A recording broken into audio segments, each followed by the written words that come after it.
દબાવે છે એમાં આયા વગર એક વખત આ વિસ્તારની અંદર જે અમે નિર્ણયો કર્યા છે એની સામેનો મતદાન કરાઈ અને તમે જવાબ આપો તો આવનારા સમયમાં એક પણ કાર્યકર્તાને પૂછ્યા વગર નિર્ણય નહીં થાય. બરાબર ને? તો એના માટે ગામે ગામ જઈ અને એક વખત ભલે કોંગ્રેસને મતદાન આપવું પડે, આપણે બધા ભારતીય જનતા પાર્ટી સાથે છીએ, પણ એક વખત ભલે કોંગ્રેસને મત આપવા પડે, પણ આ વિસ્તારના દરેક લોકો સુધી જાઓ, દરેક સમાજો સુધી જાઓ, દરેક કાર્યકર્તાઓ સુધી જાઓ, દરેક આગેવાનો સુધી જાઓ, પણ આનો જવાબ આપણે બધાએ સાથે મળીને આપવો પડે. તો જ આ લોકોની આંખ ખુલે અને પાર્ટી પણ જે ખોટા નિર્ણયો ઠોકી બેસાડે છે, એક બે લોકોના લીધે જે નિર્ણયો ખોટા ઠોકી બેસાડે છે એ નિર્ણયો આવનારા સમયમાં ના કરે. કોઈ પણ ઉમેદવાર હોય એનો વ્યક્તિગત વાંધો નથી, પણ આ લોકો જે નિર્ણયો કરી રહ્યા છે ઉપયોગ બધાનો કરવો છે, પરંતુ સંકલન કરવાની વાત આવે ત્યારે કોઈનું સંકલન કરવું નથી. તો એ પ્રકારની રાજનીતિ આ વિસ્તારમાં આપણે ના ચલાવવી જોઈએ. તો જ આવનારા સમયમાં આ લોકોને પૂછ્યા વગર નિર્ણયો નહીં થાય. બરાબર ને? તૈયાર છો? તો એના માટે આવતીકાલે સવારથી તમારે લાગી જવું પડે. 2 દિવસ છે.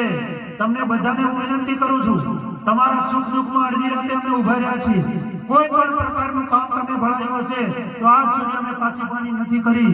આ વિસ્તારના ઠાકોર સમાજના લોકો હોય, આપણા કાર્યકર્તાઓ હોય, આગેવાનો હોય કે આ વિસ્તારનો નાનામાં નાના સમાજનો કોઈ પણ વ્યક્તિ અમારી સાથે આવ્યો હશે, અમારી જોડે આવ્યો હશે, તો અમારાથી જે પણ થઈ શકે એ મદદ અમે આ વિસ્તારના લોકોને કરી છે.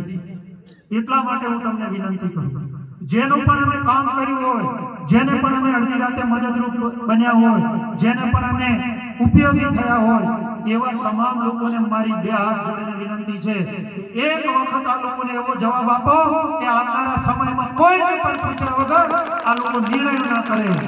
એવો જવાબ આપવા માટે અહીંયા બેઠેલા તમામ આગેવાનો કાર્યકર્તાઓને વિનંતી કરું છું. અને જેટલા પણ લોકોનું આજ સુધી અમે કામ કર્યું છે, નાના મોટું ટાંપો કર્યું છે, કોઈના દુઃખમાં ઉભા રહ્યા હોય, કોઈની અડધી રાતે મદદ કરી હોય, કોઈ અડધી રાતે અમારા જોડે કોઈ પણ પ્રકારની અપેક્ષા રાખી હોય, એવા લોકોને અમે આ વિસ્તારમાં દરેક સમાજના લોકોને મદદ કરી છે.